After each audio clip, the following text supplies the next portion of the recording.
What is up, everyone? JD here. Hope you're doing well today. Got an interesting one to take a look at with you. Let's jump into it.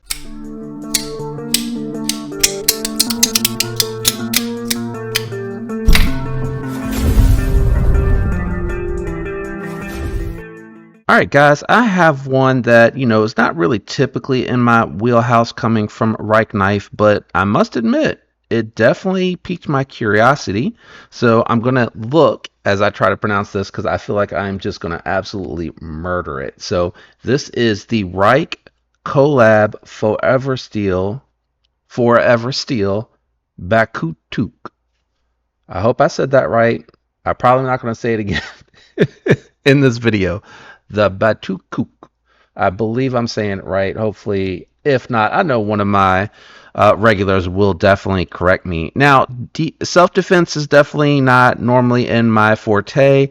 I EDC for daily tasks, getting into packages, opening things, such and such. Nothing really self-defense oriented. So, pardon me if I misstate anything. It is a very interesting piece. It is very premium for sure. You have M39D steel. You have all titanium throughout the handle material, the titanium wave deployment device here that is removable. I thought that was pretty interesting, and I did check it. It works beautifully. So all you have to do is you lift up a little bit on this piece here that's sectioned off, and it'll start to slide out, and then you can pop and remove it. So to me, I think he kind of loses its disadvantage a little bit when you get to that point. But the way that it was working, I literally was just grabbing it. It was pulling it out, and then I was locked into a natural defense position. It has jimping here for your thumb. I did take it down to the garage and just do a little test cutting with it.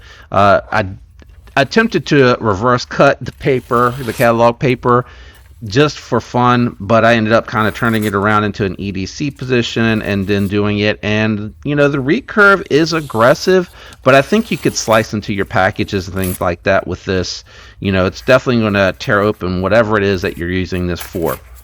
And then I just couple little jabs into the cardboard just to see what it would feel like. And even with my larger hands, I feel pretty locked in. I do feel the flipper tab here kind of stabbing into my hand, and I tried to adjust up. So I probably honestly could afford to have about another ½ inch on the handle and blade for it to be ideal for me with the larger hands. But small to medium hands, I think you're going to be okay here. Good factory edge, definitely a very pokey, acute tip on there. So this is going to work really well for you. The pocket clip is a wire pocket clip, and it's very interesting how they installed it here. So it looks like you could remove it if you wanted to take it off. I'm not sure if you would drop this in your pocket and carry it without the wave deployment device, but with the pocket clip and the wave deployment device, it goes in and out of the pocket nicely. And then it has like offsetting entry points here for the wire pocket clip, so one end longer than the other. Good retention too. I thought it would be something that would fall out easily, but I guess because it's such a lightweight blade, it really didn't want to come out of the pocket unnecessarily, but also didn't snag on anything when trying to use that. So I'm going to reinstall the wave device here. Just need a second to remember which way it goes. I had to look at the picture too to make sure I had it right, but it slides towards the signature on the blade. Let me wipe this down a little bit and the flipper tab works really good. It looks like it's on smaller bearings, but being that it is a review sample, I won't be taking this one apart to have a look at it. But it doesn't look like it would be too terribly hard to disassemble. I take that back. No, it doesn't look like it'd be too terribly hard. It looks like it's the pivot collars. So you remove this pivot collar. It looks like it'll slide out this way. You'll be able to take the blade out and get to the bearings. But truthfully, the factory bearings on here work really good. For its size, it's really nice. You can still, I have a hard time because my finger rests on the flipper tab because it's, again, a little small. And I don't really think it's intended to be deployed that way. But it can be. I gotta remember where to put my finger, guys. Sorry. It can be reverse flicked, but I haven't been able to kick it all the way open. I think truthfully, just a little cleaning and lube would really fix that. But honestly, man, when you hit that wave, it flies open. And again, you're locked into the position when you're pulling it out of the pocket correctly. I did that backwards. I just realized. So it would be in the pocket like this. You could grab the ring here, hit the wave, and then bam, you're right locked into that position.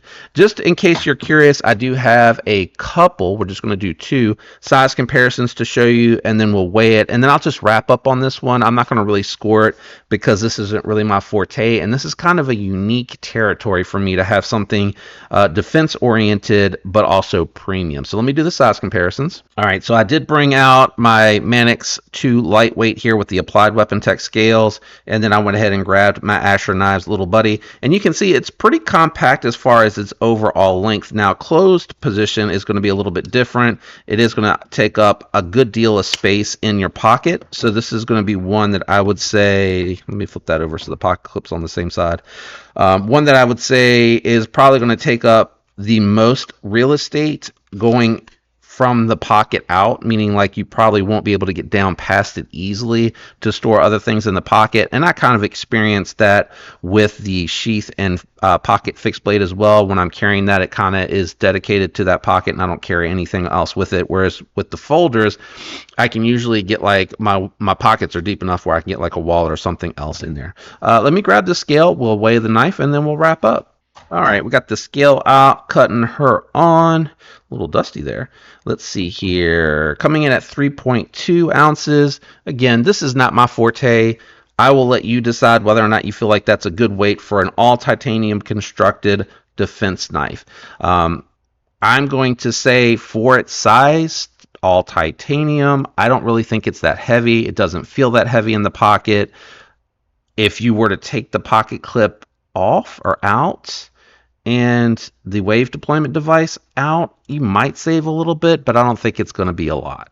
All right, guys, so final thoughts and impressions. I just think it's really cool that you have a defense knife that has premium fit and finish on it. You know, it's really comfortable. Again, my only complaint is the flipper tab stabbing into there. The wave deployment works really well for me. Yeah, I do wish that it didn't rattle. When you remove it, it takes the rattle away completely. So no rattle. So I do wish that there was a way that they could have maybe got the tolerances a little bit tighter. You know, it is, I think it's just notched. Yeah, it's just notched to be able to flex. So I don't really think there's anything that I can do to tighten that up. But I think in the pocket, riding against the material, I don't think it's going to rattle in the pocket. That's the only reason I even bring it up. To me, for something like this, going down in the pocket, the blade is tipped down, you're just grabbing the tip of the ring and hitting that deployment, and you're right locked in there. I don't know how far you're supposed to go in with these. I don't think you would go past the second knuckle. If so, it's a little tight. If somebody's taking that all the way up to the ring finger and carrying it like all the way in like this, it's going to be a little tight and again a little small for that. But everything else is very nicely chamfered. It is a premium price, but it is an integral piece, which I think adds to the strength of it. And then they put in the relief cut and cut away the access to the lock bar for the lock bar. And then you have your stop pin. Is it internal? I'm trying to see, or is it external? I do believe it is external, but I think it's so seamless. I think the titanium is inset into the steel. So I think the titanium comes, it like looks like it dips down. Let me get a flashlight to help me see here. I apologize, I didn't look that closely at this beforehand. Okay, so the steel is laying on top. It does have a slight ramp right here. So where you see here, it does have a slight ramp. It's a really thin piece of steel. And then it dips down where the detent ball hits. And I can't really see how far it goes. Nope, can't see it from that side either. Can't see how far the steel goes down, but I'm guessing kind of like you see this thin piece. Probably help if I turn the light off now. This thin piece of titanium is kind of curved and cupping. It looks like it's exactly the same for the steel, except the steel's coming over here and capping and curving and contacting over here. So really interesting how they did that. There's definitely a lot of detail that went into this. Obviously, it being an integral piece, the curvature and everything that they put into this does explain why it is such an expensive piece. But if you like something premium and defense, I mean, I would definitely tell you to take a look at it. It feels very well constructed.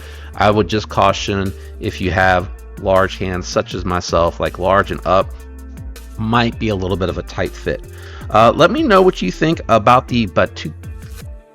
Gotta look at it again. Can't believe it. Gotta look at it again. Bakutuk. Think I'm saying that right. Down in the comments below, affiliate links are down below. Anything that is in the affiliate link indicated section helps the channel when you use those links, but that's totally up to you. If you enjoyed today's video and look at this piece here, hit the like button on your way out. I'd appreciate it. If you're not subscribed, consider subscribing. Love to have you follow along, and definitely feel free to educate and enlighten, because this is not my area of expertise, but I love to learn, and I really did enjoy getting to take a look at this. It definitely feels really well constructed, and it seems like kind of an ingenious thing to have the wave deployment device be built-in removable as well. Let me do it that way so the pocket clip's not laying. But forever steel on the blade, that probably, maybe it doesn't feel etched, maybe it wears away over time, I don't know. All right guys, I'm out of here. Thanks for hanging out with me today. I hope you have a fantastic week, and I will catch you on the next one. Peace.